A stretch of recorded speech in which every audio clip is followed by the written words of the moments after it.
ప్రియమైన నా ఆత్మీయ సోదరులు, కేబుల్ ఆపరేటర్లు, గత 30 సంవత్సరాల నుంచి ఒక కుటుంబ సభ్యులక ఎంతో అనుబంధంగా ఆత్మీయతతో ఈ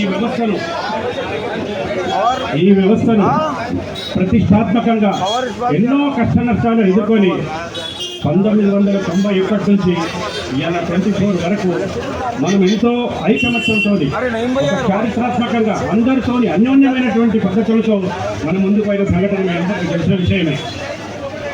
తమ్ముడు, నేను ఇవాళ చెప్తున్నా, ఇటువంటి కటింగ్లను నేను 30 సంవత్సరాల నుంచి ఆంధ్రప్రదేశ్ తెలంగాణ నాయకునిగా మీ అందరి అన్యోన్యతతో ఒక ధర్మం మీద ఒక ధర్మమైనటువంటి పద్ధతులతో నేను ముందుకు పోయిన సంఘటన మీ అందరికీ తెలుసు. ఈ కటింగ్లను చూసినామో ఆనాడు 6 మంది ముఖ్యమంత్రులతో నేను అన్యోన్యంగా ఉన్నటువంటి వ్యక్తిని. కేబుల్ వ్యవస్థకు నేను ఎన్ని ఒడదొరకలు వచ్చినా కేబుల్ వ్యవస్థను నా ఆత్మీయ కమ్ములను నేను వదిలిపోలే. ఇది నా యొక్క ముఖ్య ఉద్దేశం.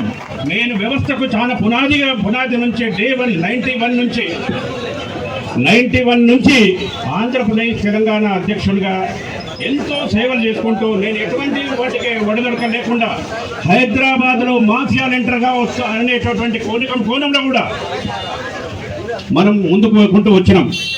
ఇవాళ నేను ఎందుకు చెప్తున్నా అంటే, ముఖ్యమంత్రులు గౌరవనీయులు కీర్తిశేషులు ఎన్టీ రామారావు గారి పిల్లేటప్పటి నుంచి 24 రూపీస్ మీ అందరు గుర్తున్నదో లేదో సాధించే 24 రూపీస్